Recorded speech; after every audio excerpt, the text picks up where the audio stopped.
Jacob. I'm going to be talking about airplane facts.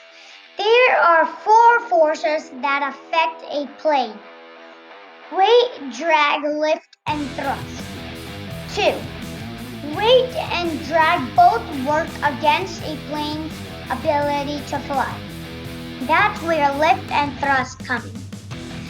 Lift is just what it sounds like, an upward pull, and thrust is any force that moves a plane forward.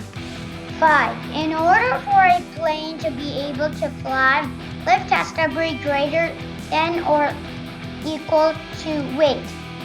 6.